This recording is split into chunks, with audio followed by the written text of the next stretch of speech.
What's up guys, it's Gone, and today we'll be looking at 5 winners and 3 losers from the 2022 MLB trade deadline. Every year we see teams try to get better by acquiring veterans and giving up young talent in return to the teams who have a losing record, and they trade away their veterans with their expiring contracts and they get those young players. This year was probably the most exciting trade deadline in a long time, at least until last year, in terms of the sheer talent of the players who got traded. A legitimate superstar in Juan Soto got traded for an entire farm system, and all-stars alike such as Jorge Lopez and Andrew Benintendi were also on the move. However, sometimes moves that teams make can be confusing to say the least, both to analysts and common fans alike, and that's when they might begin to call it an overpay, when you would expect a player of that value to get a little bit less than what they was actually received. Now, we won't really know who truly is the winner of this trade deadline until at least the playoffs and maybe even a decade to come when the prospects develop. But here are my 5 winners and 3 losers given the information that we know now. But before we get onto the video, could you guys please hit the like and subscribe button? Currently, only 3% of people who watch my videos are subscribed, so if y'all do, not only would it help me grow my channel, but it would also encourage me to create more videos like this one for you guys. And without further ado, let's get on to the video. Our first winner is, and this might be obvious, is the San Diego Padres, who, for the price of their future and farm system, acquired a definite World Series contender that has not only the probable chance this year, but also for the next couple of years as well. The 2 main trades, of course, were Josh Hader for left-handed reliever Taylor Rogers, right-handed pitcher Dinelson Lamet, infielder Esteury Ruiz, and left-handed pitcher Robert Gasell, and Juan Soto and Josh Bell for first baseman Luke Voit, shortstop CJ Abrams, left-handed pitcher Mackenzie Gore, outfielder Robert Hassel III, outfielder James Wood, and right-handed pitcher Jaron Susanna. On top of that, they acquired Brandon Drury and traded Eric Hosmer to the Red Sox for Jay Groom. The Padres now have a scary lineup for the next couple of years, and while you would have loved for them to acquire some starting pitching depth, a lineup such as this one certainly makes up for the average starting pitching that they have. I don't completely love the package that the Padres gave up for Hader, but they are certainly capitalizing off of the down year that he is having and are banking on him bouncing back, especially for the playoffs, where a reliever such as him comes in value. Soto should be excellent as well, now that he can't be pitched around, and Drury provides more valuable depth. Once Tatis comes back, the big 3 rivals those all-time big 3s of old. I really love what the Reds did throughout the trade deadline, as they looked themselves in the mirror and realized that they are not a good baseball team and will not be for the next few years. Therefore, why hold on to pieces that are declining in value as their contract diminishes? By trading Tyler Mahle, Luis Castillo, and Brandon Drury for a huge prospect package headlined by guys like Noel V. Marte, Edwin Arroyo, and Victor Acosta. I love teams who decide on their plan from the very beginning and stick to it regardless of what happens. The Reds certainly did that and now have a pretty exciting young core to work upon, and also with new pitching slots opening up, it will allow for young guys such as Nick Lodolo and Hunter Green to shine and take that role as the next ace of the Cincinnati Reds. One guy that I really want to talk about who was acquired by the Cincinnati Reds was 22-year-old Christian Encarnacion Stanz, a third baseman who was acquired from the Minnesota Twins in exchange for Tyler Mahle.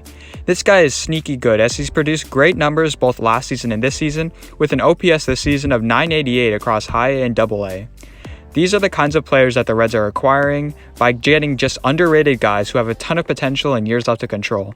Although it's hard for Reds fans to get excited about this team, they can certainly get excited about the future of the Cincinnati Reds, which only got bolstered by this trade deadline. Another team that I want to talk about is the Milwaukee Brewers. They made 3 really big moves in acquiring relief pitchers Matt Bush and Trevor Rosenthal, and of course they traded away Josh Hader. The Matt Bush and Trevor Rosenthal trades are decent. They got bullpen help, which they desperately needed after trading away Hader, but their trade deadline is going to be based off of one of the biggest moves in possibly the decade in trading Josh Hader to the San Diego Padres. Although many people think that the Brewers didn't get that much for Hader, I really think that they got a perfectly reasonable trade package given the context of their situation. For starters, Hader wasn't really that good in terms of pitching this year, with a 4.26 ERA, and to juxtapose that, their all-star reliever in Devin Williams had a 1.56 ERA this year, as he's become one of the best relievers in the game. He needs to be a closer, and for a team that already has Josh Hader, that means the Brewers might have to trade Josh Hader given that he has a down year, which they did. In return, they get another closer who's doing extremely well in Taylor Rogers, as well as starting pitching depth, but on top of that, they get two prospects who are doing pretty well and have made the major leagues, which for a team with a terrible farm system and an aging ball club, desperately need long term. Overall, the Brewers made three smart moves considering their position, and that they are probably going to win the National League Central, and they help themselves both in the long term and short term. Staying in the National League, we have the Philadelphia Phillies, who addressed really every need that was necessary for them to stay in the wildcard race. For starters, they got a center fielder which they desperately needed in Brandon Marsh, who is not only good defensively but has also shown his potential in the minor leagues as a prospect to be a great hitter and an overall 5-tool player, and is a great long-term option at center field, especially if he pans out. For the bullpen, they acquired underrated hurler David Robertson from the Cubs, and in the rotation, they acquired Noah Syndergaard from Los Angeles Angels, who reunites with his buddy Zach Wheeler from his times with the Mets. In return, they had to trade some really big guys, especially for Brandon Marsh and Logan O'Hoppe, who has an .888 OPS as a catcher in AA this year at 22 years old. But for long-term pieces like that, you do have to trade some valuable pieces of your own. Although this deadline might not help them win this year, especially with Harper's injury, which has sidelined him for a long time, it has certainly given them a clearer perspective on what positions that they have around the diamond long-term.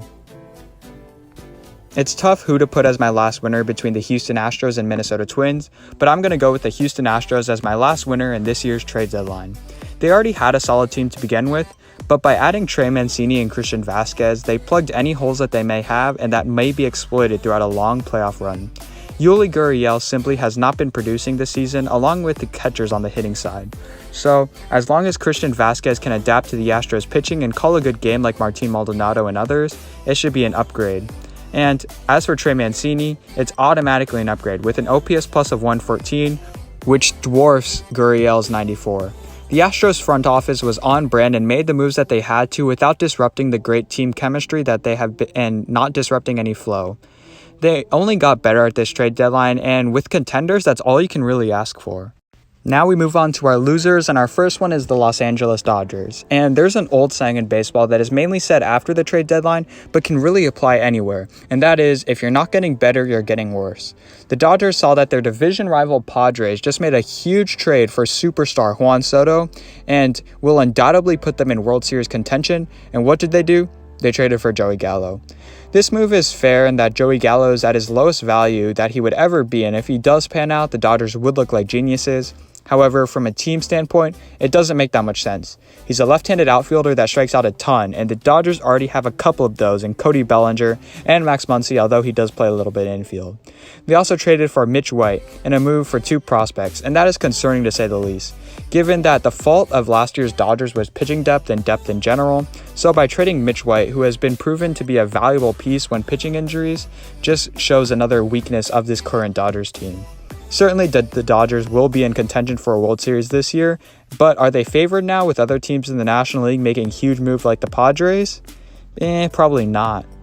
I want to talk about the Washington Nationals, and even though they did get a haul and a half for Juan Soto, you can never really justify trading a future Hall of Famer that has multiple years left on his contract and is also only 23. It's simply put, Juan Soto is a generational player, and they simply don't grow on trees. This is no doubt an ugly attempt of the owners trying to create fan resentment so they can sell the team. If you were in the Nationals in this situation, you would do everything in your power to get Juan Soto on the team long term. There was still time on your side with 3 years left on his contract, and if things didn't work out, you could trade him in this offseason if necessary for possibly a higher price, as there's more time to negotiate on a deal with more teams getting involved possibly, as there are those who are not in the race right now and didn't feel compelled to make a trade at this time. It's a sad day in DC right now, and the young guys received have to pan out, or this will be a franchise-defining loss of a trade. The Boston Red Sox made some moves that make me question their long-term future. First, they didn't trade guys like Rafael Devers and Xander Bogaerts, which means that if they're going to go for this season, then they should definitely make some moves. However, they did trade catcher Christian Vasquez to the Astros for some prospects, so they're really just meddling around right now. But the real head-scratcher here was trading for Eric Hosmer. Not only does he have a huge contract, although the Padres may be paying for some of that, but they had to give up some prospects to get Eric Hosmer. They don't have a need at first base with former top prospect Tristan Casas manning the position, and although Hosmer could play DH, most of his potential value comes from his fielding. I feel like the Red Sox are in the exact opposite of what they did last year, and they made a pretty couple dumb decisions, and instead of making a move at the trade deadline to stamp themselves as contenders or pretenders, they decided to stay put, and that's what dooms a lot of teams and creates long rebuilds. Thank you guys so much for watching and sticking to the very end. Remember, if you enjoyed, please like, share, and subscribe, and comment down below new video ideas. Currently, with the trade deadline, I'm going to focus on making a trade deadline grades, but comment down below if you have any other ideas. After the trade deadline, I'll make a farm system rankings video like I did last year, as well as other stuff. But if you have any other ideas, please let me know in the comments down below, and I'll see you guys in the next one. Bye.